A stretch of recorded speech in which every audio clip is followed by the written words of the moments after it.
Hi students, నేను ఈ వీడియోలో హార్ట్లీ ఆసిలేటర్ ఇంకా కాల్పిట్ ఆసిలేటర్ వర్కింగ్ గురించి నేను మీకు నీట్‌గా, సింపుల్‌గా, క్లియర్‌గా ఎక్స్‌ప్లెయిన్ చేస్తాను. ఓకేనా? సో, వీడియో లాస్ట్ వరకు చూడండి. ఎక్కడా స్కిప్ చేయకండి. మీకు అర్థమయ్యేలాగే సింపుల్ వర్డ్స్‌లో నీట్‌గా ఎక్స్‌ప్లెయిన్ చేస్తాను. సో, స్టూడెంట్స్, నేను ఏదైతే తెలుగులో చెప్తున్నానో మీరు తెలుగు టు ఇంగ్లీష్ కన్వర్షన్‌కి మనకి మ్యాటర్ అనేది అవసరం అవుతుంది. సో, నేను ఇక్కడ మ్యాటర్ కూడా మీకు డిస్‌ప్లే చేస్తున్నాను. వన్స్ మీరు ఒకసారి విన్నాక ఇక్కడున్న మ్యాటర్ చదవండి. మీకు అర్థమవుతుంది. ఇవే పాయింట్స్ మీ నోట్‌బుక్‌లో రాసుకోండి. ఓకేనా? సో, ఫస్ట్ వచ్చేసి working of Hartley oscillator. So, Hartley oscillator circuit అనేది ఎన్‌పిఎన్ ట్రాన్సిస్టర్‌ని యూజ్ చేసుకుంటుందనమాట. సో, ఎన్‌పిఎన్ ట్రాన్సిస్టర్‌ని హార్ట్లీ ఆసిలేటర్ యూజ్ చేసుకుంటుంది. ఇదనేది కామన్ ఎమిటర్ కాన్ఫిగరేషన్‌లో ఉంటుందనమాట. ఒక యాక్టివ్ డివైస్ లాగా యాక్ట్ అవుతుంది మనకి. సో, ఇందులో మనకి R1 and R2 biasing resistors అనేవి ఉన్నాయి. ఇంకా రేడియో ఫ్రీక్వెన్సీ చోక్ అనేది ఉంది. సో, ఇదేం చేస్తుందంటే ఏసీ అండ్ డీసీ పార్ట్స్‌ని ఐసోలేట్ చేస్తుందనమాట. సర్క్యూట్‌లో ఉన్న ఏసీ అండ్ డీసీ పార్ట్స్‌ని ఐసోలేట్ చేస్తుంది రేడియో ఫ్రీక్వెన్సీ చోక్ అనేది. హై ఫ్రీక్వెన్సీస్‌లో ఏమవుతుందంటే ఆర్ఎఫ్‌సి అనేది ఓపెన్ సర్క్యూట్ లాగా యాక్ట్ అవుతుందనమాట డీసీకి. ఇంకా దాని యొక్క రియాక్టెన్స్ అనేది జీరోగా ఉంటుంది. సో, దీనివల్ల ఏమవుతుందంటే డీసీ కెపాసిటర్స్‌కి ఎలాంటి ప్రాబ్లమ్ అనేది కాజ్ అవ్వదు. సో, సీఈ అనేది ఎమిటర్ బైపాస్ కెపాసిటర్ అనమాట. ఇంకా ఆర్ఈ అనేది బైపాసింగ్ రెసిస్టర్. సో, సీసీ1 అండ్ సీసీ2 అనేవి కప్లింగ్ కెపాసిటర్స్ అనమాట. సో, ఎప్పుడైతే మనం డీసీ వోల్టేజ్ అనేది అప్లై చేస్తామో ఏమవుతుందంటే కలెక్టర్ కరెంట్ అనేది రైజ్ అయిపోతుందనమాట. సో, ఇక్కడ ఏమవుతుందంటే కెపాసిటర్ సి అనేది ఛార్జ్ అవుతుంది. సో, ఎప్పుడైతే కెపాసిటర్ అనేది ఫుల్‌గా ఛార్జ్ అయిపోతుందో, సో, ఇదేమవుతుందంటే L1, L2 ద్వారా డిశ్చార్జ్ అవుతుందనమాట. సో, మళ్ళీ ఈ సైకిల్ అనేది రిపీట్ అవుతా ఉంటుంది. సో, దీనివల్ల ఏమవుతుందంటే మనకి సైన్ వేవ్ ఫార్మ్ అనేది క్రియేట్ అవుతుందనమాట. సో, ఇది ఇనీషియల్‌గా స్మాల్‌గా ఉంటుంది. ఇంకా ఏంటంటే ఇది నెగెటివ్ ఆల్టర్నేషన్‌లో ఉంటుందనమాట. సో, ఒకవేళ ఎలాంటి యాంప్లిఫికేషన్ అనేది లేకపోతే మనకి ఆసిలేషన్స్ అనేవి ఉండవనమాట.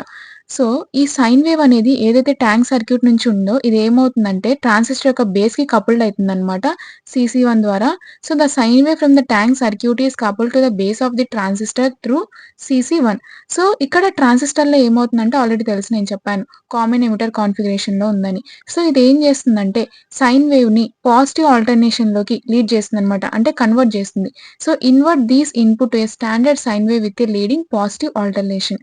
సో, ఈ ట్రాన్సిస్టర్ ఏం చేస్తుందంటే యాంప్లిఫై చేసి ఇంకా సిగ్నల్‌ని కరెక్ట్ చేస్తుందనమాట. ఏదైతే మనకి ట్యాంక్ సర్క్యూట్ ద్వారా జనరేట్ అయిన సిగ్నల్‌ని కరెక్ట్ చేస్తుంది. సో, మ్యూచువల్ ఇండక్టెన్స్ అనేది మనకి L1 అండ్ L2 మధ్యలో ఉంటుందనమాట. సో, ఇదేంటంటే ఎనర్జీ అనేది ఫీడ్ చేస్తుందనమాట. కలెక్టర్ ఎమిటర్ టు బేస్ ఎమిటర్‌కి. సో, సస్టైనింగ్ ఆసిలేషన్స్ అనేవి మనకి క్రియేట్ అవుతాయి. సో, ఎట్ లాస్ట్ ఏంటంటే మనకి ఫ్రీక్వెన్సీ ఆఫ్ ఆసిలేషన్ యొక్క ఫార్ములా ఏంటంటే F0 = 1/2π√L=C. So, L equivalent వచ్చేసి L1+L2+2M. ఈ M వచ్చేసి ఏంటంటే మ్యూచువల్ ఇండక్టెన్స్ అనమాట. సో, ప్రాక్టికల్ సర్క్యూట్‌కి ఏంటంటే L1 = L2 మొత్తం మనకి ఈక్వల్‌గా ఉంటుందనమాట. ఇంకా నెగ్లిజిబుల్ మ్యూచువల్ ఇండక్టెన్స్ అనేది ఉంటుంది. F0 = 1/2π√2LC అనమాట. సో, స్టూడెంట్స్ ఇక్కడ ఏం లేదు నేను మళ్ళీ ఒకసారి ఎక్స్‌ప్లెయిన్ చేస్తాను. సో, హార్ట్లీ ఆసిలేటర్ అనేది ఏంటంటే ఎన్‌పిఎన్ ట్రాన్సిస్టర్‌ని యూజ్ చేసుకుంటుందనమాట. ఇది కామన్ ఎమిటర్ కాన్ఫిగరేషన్‌లో ఉంటుంది. ఒక యాక్టివ్ డివైస్ లాగా యాక్ట్ అవుతుందనమాట. ఇందులో మనకి 2 రెసిస్టర్స్ ఉన్నాయి. R1 అండ్ R2 ఇవొచ్చేసి బయాసింగ్ రెసిస్టర్స్ అనమాట. సో, ఇందులో ఆర్ఎఫ్‌సి అనేది ఉంటుందనమాట. Radio frequency choke. ఇది ఏం చేస్తుందంటే ఏసీ అండ్ డీసీ పార్ట్స్‌ని ఐసోలేట్ చేస్తుందనమాట. సర్క్యూట్‌లో ఉన్న ఏసీ అండ్ డీసీ పార్ట్స్‌ని ఐసోలేట్ చేస్తుంది. సో, హై ఫ్రీక్వెన్సీస్‌లో ఏంటంటే మనకి ఆర్ఎఫ్‌సి అనేది ఒక ఓపెన్ సర్క్యూట్ లాగా యాక్ట్ అవుతుందనమాట. సో, డీసీకి ఇక్కడ రియాక్టెన్స్ అనేది జీరోగా ఉంటుంది. సో, ఎలాంటి ప్రాబ్లమ్ అనేది కాజ్ చేయదనమాట. సో, డీసీ కెపాసిటర్స్‌కి. ఇందులో సీఈ అనేది ఎమిటర్ బైపాస్ కెపాసిటర్, ఆర్ఈ అనేది ఏంటంటే బైపాసింగ్ రెసిస్టర్స్ అనమాట. సో, కప్లింగ్ కెపాసిటర్స్ అనేవి ఉన్నాయి. ఆల్రెడీ మీకు తెలుసు. కప్లింగ్ కెపాసిటర్స్ అంటే ఏంటి? ఇవి ఏసీని అలో చేస్తాయి. డీసీని బ్లాక్ చేస్తాయన్నమాట. సో, ఎప్పుడైతే మనకి డీసీ వోల్టేజ్ అనేది మనం అప్లై చేస్తామో కలెక్టర్ కరెంట్ అనేది రైజ్ అయిపోయి కెపాసిటర్ అనేది ఛార్జ్ అవుతుందన్నమాట. సో, ఈ కెపాసిటర్ అనేది వన్స్ ఫుల్లీ ఛార్జ్ అయ్యాక ఇదొచ్చేసి ఇండక్టర్స్ L1 అండ్ L2 నుంచి డిశ్చార్జ్ అయిపోతాయి. సో, మళ్ళీ సైకిల్ అనేది రిపీట్ అవుతూ ఉంటుంది. సో, ఈ back and forth voltage wave form అనేది మనకిక్కడ సైన్ వేవ్ అనేది క్రియేట్ అవుతుందన్నమాట. ఇదనేది ఇనీషియల్‌గా స్మాల్‌గా ఉంటుంది. ఇంకా ఏంటంటే లీడ్స్ ఇన్ ఫేజ్ అంటే మనకి నెగెటివ్ ఆల్టర్నేషన్‌లో ఉంటుంది. సో, ఎలాంటి యాంప్లిఫికేషన్ అనేది లేకపోతే ఆసిలేషన్స్ అనేవి మనకి ఉండవన్నమాట. సో, ఏదైతే సైన్ వేవ్ అనేది ట్యాంక్ సర్క్యూట్ నుంచి వచ్చిందో ఇదొచ్చేసి ట్రాన్సిస్టర్‌కి కపుల్డ్ అయి ఉంటుందన్నమాట. ట్రాన్సిస్టర్ యొక్క బేస్‌కి. సో, సీసీ1 ద్వారా. ఈ ట్రాన్సిస్టర్ ఏంటంటే ఇది కామన్ ఎమిటర్‌లో కాన్ఫిగర్డ్ అయింది. ఆల్రెడీ నేను చెప్పాను. ఇది ఏం చేస్తుందంటే ఏదైతే నెగెటివ్ ఆల్టర్నేషన్‌ని ఇది పాజిటివ్ ఆల్టర్నేషన్‌గా ఇన్వర్ట్ చేస్తుందనమాట. సో, ట్రాన్సిస్టర్ ఏం చేస్తుందంటే ఇక్కడ యాంప్లిఫై చేసేసి ఏదైతే ట్యాంక్ సర్క్యూట్ దగ్గరున్న సిగ్నల్‌ని మంచిగా కరెక్ట్ చేస్తుంది. సో, ఈ మ్యూచువల్ ఇండక్టెన్స్ ఏదైతే మనకి L1 అండ్ L2 దగ్గర ఉన్నది ఏం చేస్తుందంటే ఎనర్జీ అనేది ప్రొవైడ్ చేస్తుందనమాట. Collector to emitter to base to emitter. So, sustainable oscillations అనేవి మనకి ప్రొవైడ్ అవుతాయి. At last frequency of oscillations formula వచ్చేసి మనకి F0 = 1/2π L equivalent C. So students next వచ్చేసి మనకు అడ్వాంటేజ్ ఏంటో చూద్దాం. So instead of 2 coils you can use 1 coil with a connection point. ఇందులో ఏంటంటే మనము 1 కాయిలే యూజ్ చేసుకుంటామనమాట. 2 కాయిల్స్ లేకుండా. సో ఇందులో ఏంటంటే ఫ్రీక్వెన్సీని మనం చేంజ్ చేయొచ్చనమాట. Variable capacitor or moving coil కోర్‌ని అడ్జస్ట్ చేస్తూ మనం ఫ్రీక్వెన్సీని చేంజ్ చేయొచ్చు. సో ఇందులో పార్ట్స్ అనేవి చాలా తక్కువగా ఉంటాయన్నమాట. అవుట్‌పుట్ సిగ్నల్ అనేది స్టడీగా ఉంటుంది ఓవర్ డిఫరెంట్ ఫ్రీక్వెన్సీస్‌లో. సో, స్టూడెంట్స్ అడ్వాంటేజ్ ఉన్నాయంటే ఖచ్చితంగా మనకి డిసడ్వాంటేజ్ అనేవి ఉంటాయి. ఏది కరెక్ట్‌గా ఉండదు. ఏదో ఒక లోపం అనేది ఉంటుంది గదా! So, disadvantage of Hartley oscillator వచ్చేసి ఏంటంటే ఇది లో ఫ్రీక్వెన్సీ ఆసిలేషన్స్‌కి అంత మంచిది కాదనమాట. సో, ఇందులో ఏంటంటే కాయిల్స్ అనేవి హెవీగా ఉంటాయి. సో, లో ఫ్రీక్వెన్సీ ఆసిలేషన్స్‌కి అంత కరెక్ట్‌గా ఉండవు. సో, అవుట్‌పుట్‌లో ఏంటంటే ఎక్స్‌ట్రా అన్‌వాంటెడ్ ఫ్రీక్వెన్సీస్ అనేవి యాడ్ అయి ఉంటాయన్నమాట. సో, ఇదేంటంటే ప్యూర్ సైన్ వేవ్‌కి అంత మంచిగా పర్ఫెక్ట్‌గా సూట్ అవ్వదనమాట. సో, అప్లికేషన్స్ వచ్చేసి ఏంటంటే, ఇది సైన్ వేవ్‌ని ఒక స్పెసిఫిక్ ఫ్రీక్వెన్సీస్‌లో క్రియేట్ చేయడంలో మనం యూజ్ చేస్తాము. ఇంకా రేడియో రిసీవర్స్‌లో మోస్ట్‌గా యూజ్ చేస్తాము. సో, ఇదేంటంటే radio frequency signals up to above 30 megahertz వరకు మంచిగా వర్క్ అవుతాయి. నెక్స్ట్ వచ్చేసి working of Colpitts oscillator with circuit diagram. So, Colpitts oscillator అనేది ట్యాంక్ సర్క్యూట్‌ని యూజ్ చేసుకుంటుందనమాట. సో, ఈ ట్యాంక్ సర్క్యూట్ అనేది combination of 2 capacitors C1 and C2. So, ఇవొచ్చేసి సీరీస్‌లో కనెక్ట్ అయి ఉంటాయన్నమాట. అండ్ ఒక ఇండక్టర్ అనేది ఉంటుంది L1. సో, ఇదొచ్చేసి ప్యారలల్‌లో కనెక్ట్ జేస్తాము. So, it is an LC resonance circuit wear the frequency of oscillation depend on the values of these capacitors and inductors. So, ఇదొక LC రెసొనెన్స్ సర్క్యూట్ అనమాట.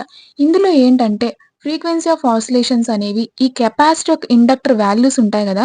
దీని మీద డిపెండ్ అవుతాయన్నమాట. సో, ఈ ఆసిలేటర్ అనేది ఏంటంటే సిమిలర్‌గా మనకి హార్ట్లీ ఆసిలేటర్ లాగే ఉంటుంది. బట్ ఏంటంటే మనం టాప్డ్ ఇండక్టెన్స్ బదులు ఇందులో ఏం జేస్తామంటే టాప్డ్ కెపాసిటెన్స్ అనేవి యూజ్ చేస్తాము. సో, ఇందులో మనం కెపాసిటర్స్ యూజ్ చేసాం. అందులో ఇండక్టర్స్ యూజ్ చేసాం. అదే డిఫరెన్స్ ఉంటుందన్నమాట. సో, ఈ కాల్పిట్ ఆసిలేటర్స్ ఏంటంటే హై ఫ్రీక్వెన్సీ సైనసోయిడల్ ఆసిలేషన్స్‌ని క్రియేట్ చేస్తాయన్నమాట. From 10 kilohertz to 300 megahertz.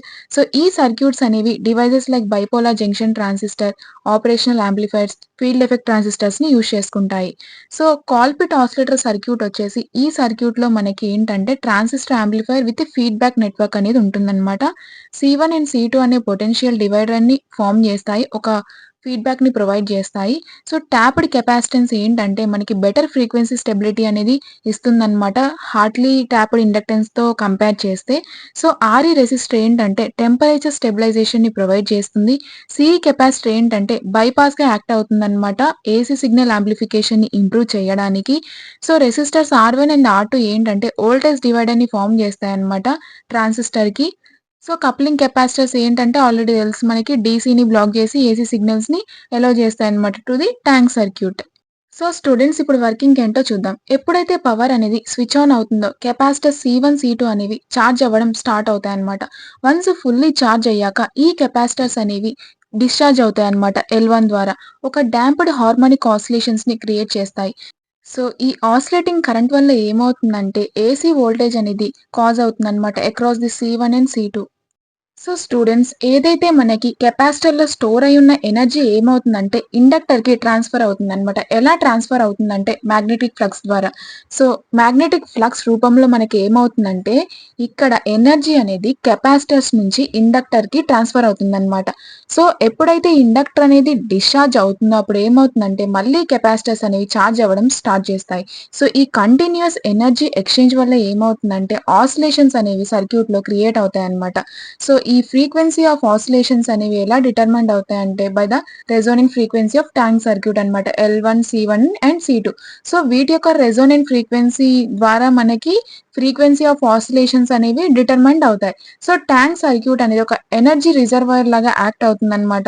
ఇంకా ఏంటంటే కాన్స్టాంట్‌గా ఎనర్జీ అనేది ఎక్స్‌చేంజ్ అవుతూ ఉంటుందనమాట ఇండక్టర్‌కి ఇంకా కెపాసిటర్స్‌కి. సో, ఆసిలేషన్స్ అనేవి స్టాప్ అవ్వకుండా కంటిన్యూయస్‌గా రన్ అవ్వాలంటే మనకి టోటల్ ఫేజ్ షిఫ్ట్ అనేది సర్క్యూట్‌లో 360 డిగ్రీస్ ఆర్ 0 డిగ్రీస్ అనేవి ఉండాలి. సో, కాల్పిట్ ఆసిలేటర్‌లో ఏంటంటే 2 కెపాసిటర్స్ C1 అండ్ C2 ఏం చేస్తాయంటే వోల్టేజ్‌ని డివైడ్ చేస్తాయి. ఇంకా మనకి ఫీడ్‌బ్యాక్‌తో హెల్ప్ అవుతాయన్నమాట. Divide voltage and help with feedback. So, voltage across C2 అనేది ఏంటంటే మనకి అపోజిట్ ఇన్ ఫేజ్ ఉంటుంది 180 డిగ్రీస్.